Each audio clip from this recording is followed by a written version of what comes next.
kita tuh nggak bisa memaksakan orang lain itu suka sama kita sebenarnya. Oh iya. Akhirnya saya menyampaikan itu ke sih anak yang dibully. Yang paling penting sih ya. Anak yang dibully itu saya mengatakan ke itu. Kita nggak bisa memaksain orang buat suka terus sama kita loh, Dok. Iya. Akhirnya dia tapi Ustazah, saya tuh juga pengen kayak teman-temannya lain selama tinggal itu ada punya teman. Saya nggak punya teman satupun. Jadi dia udah 3 tahun. Iya. Dia belum nggak punya teman dekat gitu. Teman dekat, punya teman ngobrol nggak punya. Enggak. 3 tahun itu. 3 tahun. Wah, saya nggak bisa bayangkan sih. Makanya itu, bayangin dia bisa hidup. Iya, selama 3 tahun kayak gitu. Kan? Makanya ini benar-benar pembelajaran sih, karena untuk teman-teman semuanya, karena orang yang diam itu ya, kalau teman-teman ada yang punya teman yang diam, ya jangan langsung berusahalah untuk mendekat. Ya, karena ya meskipun itu sulit tapi kasihan. Kalau kasihan sih iya sih kasihan, tapi biar dia itu dampaknya itu dia minder, nggak berkembang dia. Nggak berkembang. Nah, itu sih. Nah, jadi kalau ada anak yang diam, ya pastinya yang jadi pembelajaran sih ini, kita nggak bisa ngelihat teman-teman kita itu dari satu sisi ya. Nggak bisa langsung ngejudge bahwa dia pendiam atau sebenarnya kan orang pendiam itu juga nggak pendiam, ya kan? Dia bisa ngomong, dia mungkin malah lebih banyak ngomongnya. Kadang kalau itu dia cocok gitu kan. Tapi Zar, nggak semua anak pendiam itu nggak disukain juga. Ada juga anak yang berlebihan alias alay, nggak disenangi juga kan? Iya, benar. Intinya nggak berlebihan. Intinya berlebihan itu memang. Iya, berlebihan diam, berlebihan bertingkah juga. Alay, anak layangan. Nah gitu. Jadi memang bullying itu ya hadir karena ada kesempatan juga. Benar. Kesempatan dia kayak menawarkan maksudnya menawarkan untuk dibully nih. Iya. Karena dia diem banget atau karena dia alay banget, bully gitu. Jadi ya sebenarnya anak yang membuli itu karena dia punya perasaan iri yang berlebihan. Iri maksudnya gimana? Ya iri. Dia nggak seneng lihat orang. Oh iya, kalau kayak gitu ya. Mungkin dia anak yang anak yang kurang bisa jadi dia kurang perhatian juga. Anak yang membuli itu kadang dia kurang perhatian. Iya. Atau memang dia tuh punya hati yang keras, tega kan, kurang bersih aja sih. Kurang bersih karena dia banyak iri dengkinya kan. Bener. Terus kayak kalau cowok dia mungkin kurang tempat untuk menyalurkan sisi hasrat untuk emosi atau emosinya nggak punya tempat gitu. Jadi dia mau dengan temennya kayak gitu. Iya. Ya gitulah. Jadi untuk macam-macam. Untuk ketika ada teman-teman ya dari untuk Fortasi ini ada teman-teman terutama dari sekolah Muhammadiyah kan kita Fortasinya.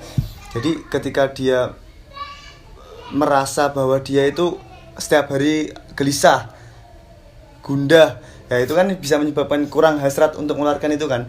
Dan akibatnya dia bisa membuli. Kalaupun dia pendiam, dia nanti apa yang bisa dilakukan mungkin untuk anak-anak yang seperti ini yang yang sering merasa gundah terus sering jengkel, sering emosi, solusi yang paling bisa untuk membantu teman-teman ini gimana?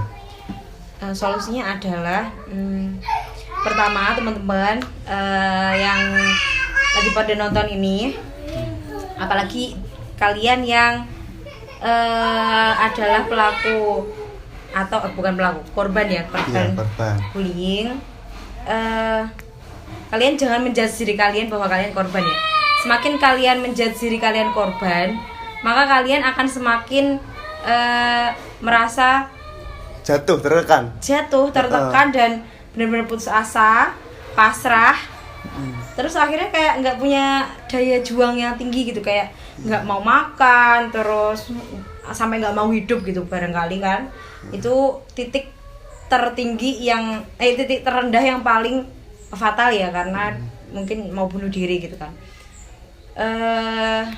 Yakinkan ke kalian bahwa kalian itu nggak bisa menuntut orang lain suka terus sama kalian sampai akhir hayat kalian. Nggak bisa kalian menuntut itu. Kenapa? Karena ya orang lain dengan pikiran dia, kita dengan pikiran kita sendiri. Dengan porsinya masing-masing ya. Gitu. Dan kalian harus punya tahanan mental yang kuat, karena kalian tuh nggak sendiri. Kalian tuh selalu punya orang lain kok. Asalkan kalian mikirnya jangan cuma satu sisi doang, kayak aku di sekolah nggak punya temen. Apakah kamu di rumah juga nggak punya temen? Kan bisa jadi punya kan. Jadi kita harus punya pikiran dua sisi atau berbanyak sisi lah, ya, banyak sisi ya. Lebih ke banyak sisi. Banyak sisi supaya kita nggak terpuruk terus dengan persepsi orang yang merendahkan kita. Ketika kita merasa terjatuh, kita harus punya pikiran bahwa di sisi kita terjatuh itu banyak teman-teman yang sebenarnya peduli ya, atau orang tua, keluarga, dan yang penting keluarga itu tadi. Gitu. Saya jadi ingat kalau omongan teman saya. Jadi gini, kalau kamu itu memutuskan untuk sekolah, memutuskan untuk belajar ya, pasti banyak omongan-omongan yang nggak enak. Tapi kalau kamu nggak mau kena omongan-omongan yang nggak enak, kena olokan dan lain-lain, ya mending nggak usah sekolah, mending di rumah aja ngarit, gitu katanya. Jadi emang yang pastinya olokan itu juga termasuk bullying ya. Ngomong gini, ngelok nih sidik itu juga termasuk bullying. Itu sudah pasti dalam kehidupan, dan itu memang kita hidup memang untuk ditakdirkan untuk kompetisi ya. Memang pasti. Coba contoh, Nizar, kapan lulusnya? Bullying nggak kayak gitu? Iya, bullying sih. Nizar, kapan nikah? Gak nikah nih, udah umur segini, iya nggak? Itu tuh, sampai nanti udah nikah, Nizar, kapan punya anak? Nggak punya anak-anak. Sampai kapanpun. Kapan mati gitu, astagfirullahaladzim kan. Ya intinya selalu ada terus pokoknya omongan orang yang nggak habis-habis. Iya benar, nggak habis-habis. Pertanyaan dalam hidup kita tuh. Saya mau lebih membahas lagi tentang tetap kecerdasan emosional di luar di luar nilai yang ada tertera di di rapot atau di sekolah. Nah, yang salah satunya tentang kejujuran. Jadi emosional termasuk dari kejujuran kan termasuk karakter juga Mbak ya. Jadi sampai sekarang pun itu menurut saya kejujuran itu apa sih? Kejujuran dalam sekolah itu menurut saya itu nggak ada, kosong. Kenapa kok nggak ada? Karena gini, saya dulu sekolah di MI, mungkin di MI Sret masih bisa merasakan kejujuran. Tapi ketika saya menginjak ke kelas 6 SD, kelas 6 MI, saya merasa bahwa ketika saya mau ujian itu teman-teman saya yang pintar atau yang lain, guru saya bahkan itu bilang kalau ini yang nggak bisa diajarin. Nah itu kan sudah termasuk nggak waktu ujian, diajarin waktu ujian, dikasih tahu jawabannya waktu ujian. Nah itu kan sudah termasuk gurunya kan? Nyuruh diajarin teman-temannya pas lagi ujian. Jadi yang pengen saya bicarakan itu terkadang pendidikan kita itu sudah banyak banget yang kebohongan itu. Jadi bagaimana sih membentuk kejujuran dalam hal pendidikan, atau ketika kita mempunyai nilai jelek itu tapi jujur itu salah, atau ketika kita nggak bisa apa-apa kita bohong, itu kan sudah nggak jujur, itu kan juga jelek sih.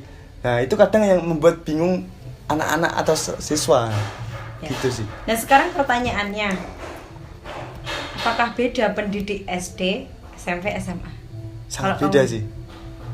Gimana bedanya? Kenapa kok jadinya beda? Ketika SD kamu nggak berani buat nyontek, tapi ketika SMP, SMA, kenapa berani nyontek? Pengaruh dari SD tadi? Enggak, maksudnya kenapa? Apa yang membuat beda dari pendidiknya? Kalau sekarang saya pertanyaan dari pendidik dulu ya. Nanti dari pendidik. Saya nanti tanya lingkungan kelasnya gitu. Sekarang pendidiknya beda nggak? Ya karena kalau beda riskan enggak sih, enggak. Yang menurut saya beda itu apa ya? Cuma ketika semakin besar, semakin SMP, semakin SMA itu kita dituntut untuk bisa itu, dan nilainya pun juga dituntut harus rata-rata. Itu sih yang membuat mungkin kebohongan itu bisa muncul. Ya. Kalau saya ngerasa beda. Kenapa? Karena pendidik SD itu lebih menghargai kita, ya enggak? Lebih menghargai, lebih percaya, terus lebih ya sebenarnya lebih percaya itu sih, kayak udah kamu yang penting ngerjain sendiri, mau bisa atau enggak. Iya. Itu saya ngerasanya pendidik SD kayak gitu saya dulu.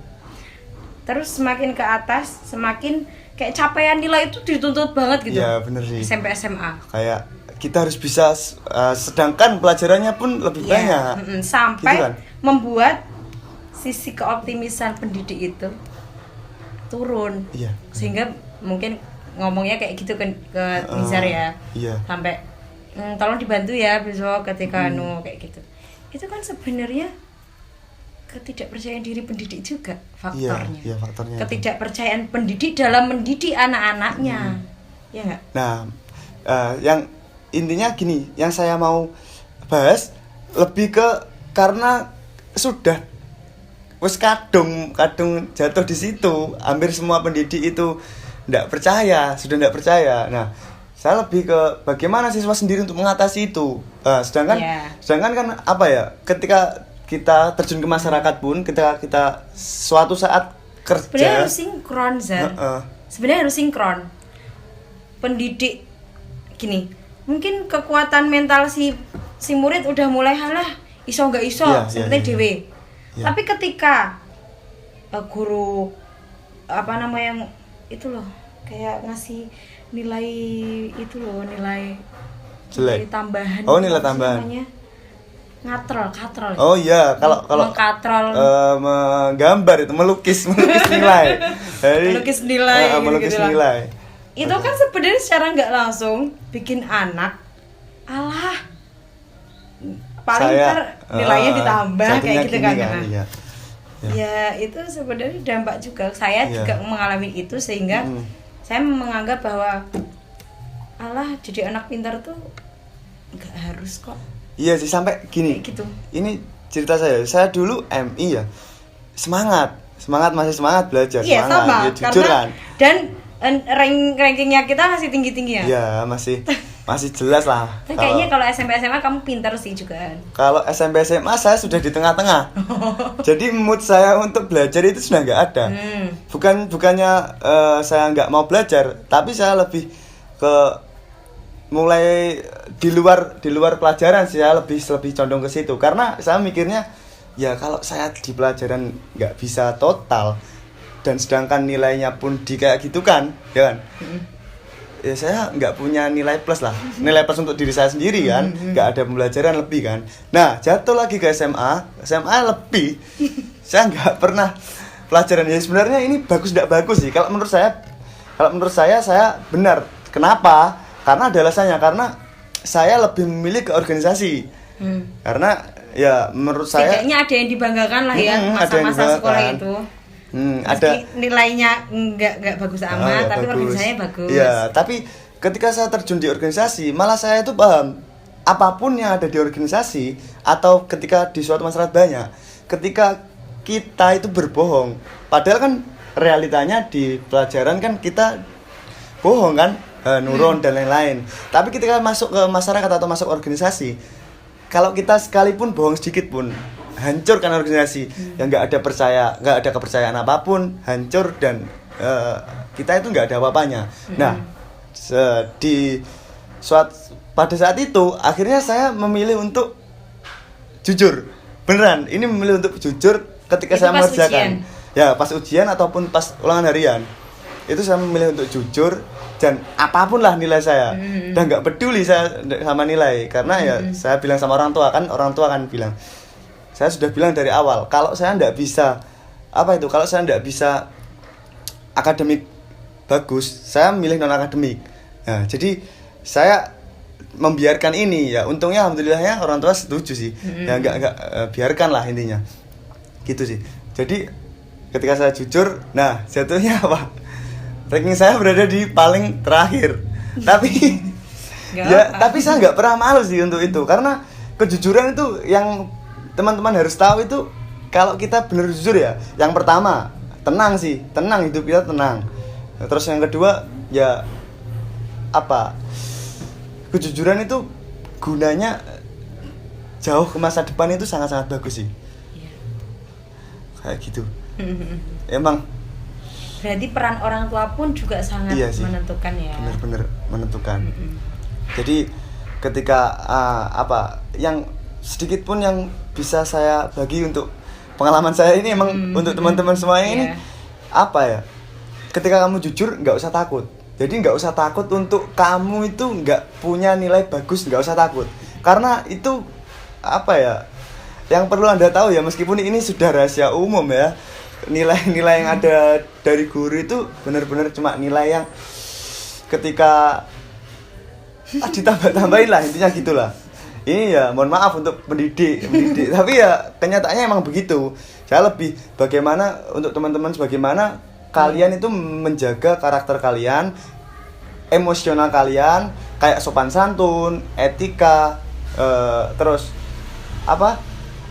kejujuran, terus empati sama teman dan lain-lain. Itu lebih aja ke diutamakan sih, lebih ke diunggulkan untuk di masa-masa sekolah, karena masa sekolah kan banyak temen kan, lebih banyak ke tempat untuk kita belajar untuk bersosial.